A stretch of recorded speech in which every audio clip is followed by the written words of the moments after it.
Hi மக்களே வணக்கம். இப்போ ஒரு சோகமான நிகழ்வு பத்தி தான் பார்க்க போறோம். என்னன்னு பார்த்தீங்கன்னா, தென்னிந்தியாவின் இசை அரசி ஜானகி அம்மா இருக்காங்க இல்லையா? இன்னைக்கு வந்து மறைஞ்சுட்டாங்க. உண்மையாவே ரொம்ப கஷ்டமா இருக்கு. அவங்க ஆத்மா சாந்தி அடைய ஆண்டவன பிரார்த்திக்கலாம். அவங்க வந்து பார்த்தீங்கன்னா, கிட்டத்தட்ட 17 மொழிகள்ல 40,000த்துக்கும் மேற்பட்ட பாடல்கள பாடியிருக்காங்க.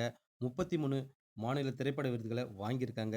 தமிழ்ல வந்து பார்த்தீங்கன்னா, "செந்தூர பூவே", "இஞ்சி இடுப்பழகி" உட்பட கிட்டத்தட்ட 4 பாடல்களுக்கு தேசிய விருது வாங்கியிருக்காங்க.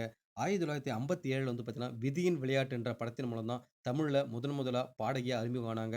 இவங்க வந்து பாடகி மட்டும் இல்லாம, இசையிலயும் ஆர்வம் கொண்ட இவங்க வந்து மௌன போராட்டம்ன்ற தெலுங்கு திரைப்படத்தில மொத இசையமைப்பாளரா அறிமுகமானாங்க. இவங்க வந்து பார்த்தீங்கன்னா, பி.பி. ஸ்ரீனிவாஸ், எஸ்பிபி, யேசுதாஸ் கூட நெறைய பாடியிருக்காங்க. அதுவும் வந்து எஸ்பிபி நெறைய இடத்துல சொல்லியிருக்காரு. எனக்கு வந்து கரெக்ட்டான பேர் வந்து யாருன்னு பார்த்தீங்கன்னா, ஜானகி அம்மா தான். அவங்க வாய்ஸும், என் வாய்ஸும் அவ்ளோ கியூட்டா இருக்கும். 2 பேரும் பாடுனான்னு சொல்லியிருக்காங்க. உண்மையாவே பெரிய இழப்பு தான் இது. அவங்களுக்கு வயசு பார்த்தீங்கன்னா, இப்ப 88. மீண்டும் அடுத்த வீடியோல உங்கள சந்திக்கிறேன். நன்றி.